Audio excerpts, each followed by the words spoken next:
Éloi Sainteau sur De C'est Pour.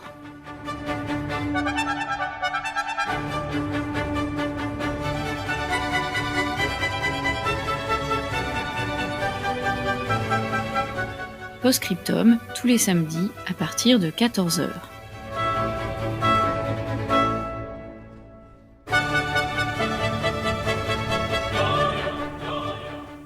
Nous sommes le 23 février 1653. La nuit tombe sur Paris enneigé, un maigre croissant de lune éclaire les rues étroites, mais les carrosses s'affolent du côté du Louvre. Ce soir, c'est une première monumentale pour la danse, la musique, l'art, le théâtre et notre tout jeune Louis, roi de France et le futur roi Soleil. C'est juste en face de la cour carrée du Louvre, à l'hôtel du Petit Bourbon, que va se jouer ce soir le ballet royal de la nuit. Avant de passer dans le vif du sujet, remettons les compteurs à zéro. Aujourd'hui disparu, l'hôtel du Petit Bourbon se situait entre le Louvre et l'église de Saint-Germain-l'Auxerrois. C'est donc aujourd'hui sur l'actuelle rue de l'Amiral Coligny, n'est-ce pas, que l'hôtel du Petit Bourbon fut construit dès le XIVe siècle en 1390 pour le duc de Bourbon. Passé de main en main dans la famille ducale, depuis des siècles, le Petit Bourbon se voit confisqué de ses propriétaires pour devenir finalement une annexe royale du Louvre vers 1523 pour cause de quelques disputes de succession entre la couronne et la famille des Bourbons. Cela arrange bien François Ier de récupérer le Petit Bourbon, puisque cet hôtel particulier abrite entre ses murs la plus grande salle de Paris. C'est la seule salle qui puisse accueillir la cour entière et sa foule de courtisans. Cette grande salle servit aux ducs de Bourbon pour organiser leurs fêtes et leurs cérémonies dans l'ombre de l'imposant château royal du Louvre. Devenue alors propriété royale, cette salle immense servait aux grandes fêtes, aux divertissements royaux, aux ballets et même au théâtre. En effet, Versailles n'étant pas encore construit, la cour alors itinérante, qui voyage de château en château donc, au fil des saisons, a bien du mal à trouver de la place pour festoyer. Outre le simple divertissement qu'on put alléguer à cette salle du Petit Bourbon, c'est un caractère politique qu'on lui confère. C'est donc le lieu qu'on choisit pour fêter dignement l'étonnant mariage royal de Marguerite de Valois la catholique et d'Henri de Navarre le protestant en 1572. C'est aussi la salle qui réunit les états généraux de 1614, les derniers états généraux avant ceux de 1789. Bref, cette salle polyvalente, si j'ose dire, n'a de cesse de rythmer l'emploi du temps de la cour et de la couronne. Je rappelle le contexte. Louis XIII meurt en 1643. Le jeune Louis, son fils, a 5 ans, et c'est donc sa mère, Anne d'Autriche, qui devient régente de France, avec Giulio Mazzarino, le cardinal Mazarin, à ses côtés. À cette occasion, la colère s'empare du clan aristocrate. La noblesse s'insurge contre le nouveau gouvernement, la famille royale menacée doit quitter Paris, c'est la Fronde. Une guerre civile qui dure 5 longues années, Paris est à feu et à sang. C'est donc une période épouvantable qui marque profondément l'adolescence de Louis XIV, et il en restera d'ailleurs traumatisé toute sa vie. En 1653, les ardeurs se dissipent et la petite famille couronnée rentre à la capitale. C'est dans un premier geste de gouvernement que Mazarin organise une immense fête accueillant tous les nobles et des anciens frondeurs dans le lot qui plus est. Et c'est un événement qui est pourtant loin d'être anodin que je vous propose aujourd'hui de découvrir. C'est en effet la première fois qu'un roi monte sur scène et devant toute sa cour.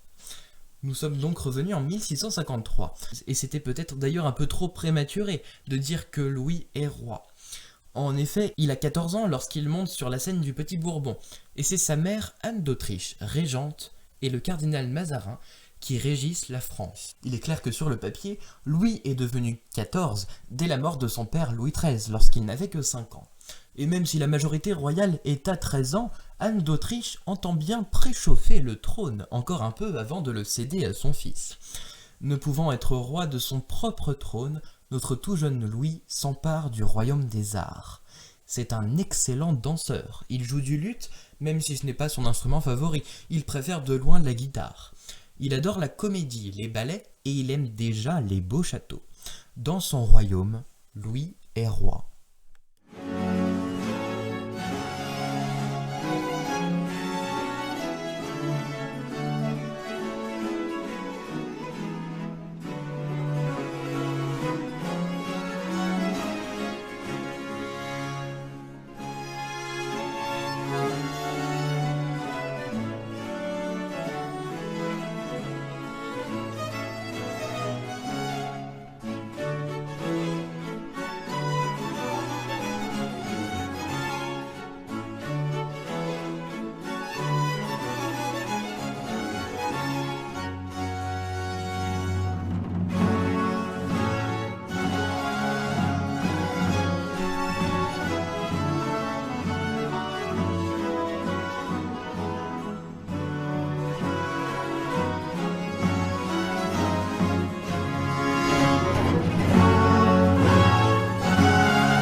Solennel, éclatant, empli de majesté, c'était l'entrée du roi dans le ballet royal de la nuit avec l'ensemble Correspondance et Sébastien Dossé.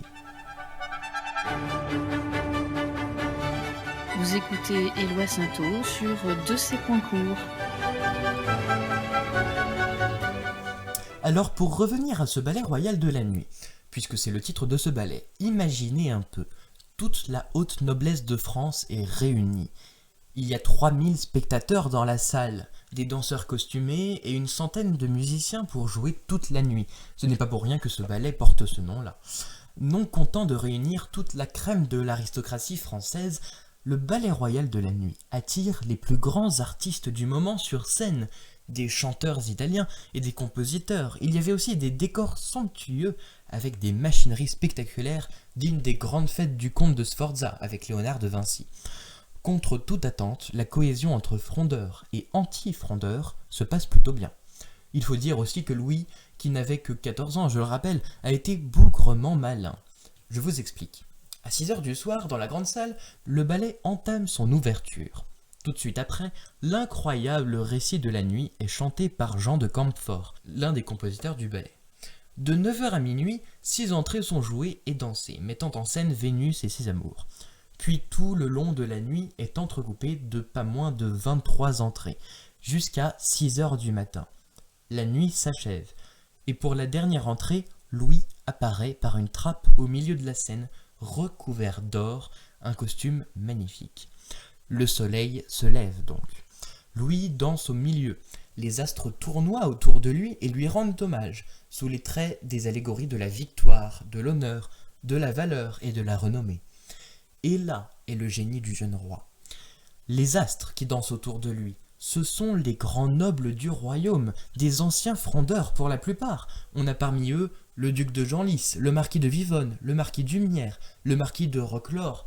Louis XIV montre devant 3000 personnes, autant dire toute la France, qu'il est le roi et qu'il a vaincu la Fronde et ses partisans en les soumettant à genoux. Seulement, Louis XIV, jeune soleil, aura certainement dû s'enflammer un peu trop vite, puisqu'un départ de feu gagna un décor qui composait un des tableaux où le roi faisait sa première apparition. Mais il sut faire preuve de sang-froid pour éviter un mouvement de panique et continuer ainsi le ballet. Alors justement, qui a bien pu composer un ballet aussi long ? En fait, nous avons sous les yeux non pas un, mais plusieurs compositeurs qui se sont associés pour créer cet ouvrage monumental. Malgré certaines imprécisions, on sait que Jean de Campfort a fait don de beaucoup de sa plume. On y mêlerait aussi les talents de Jean-Baptiste Lully, qui ne sera autre que le futur surintendant de la musique du roi. On associe bien souvent aussi la création de ce ballet avec Jean-Baptiste Bosset et Michel Lambert. La nouveauté dans les harmonies de la musique fut d'ailleurs très appréciée et sonnait la naissance du baroque français. C'est cette merveilleuse nuit du 23 février 1653 qui annonçait un renouveau pour l'histoire, un renouveau politique, un renouveau artistique et un nouveau soleil.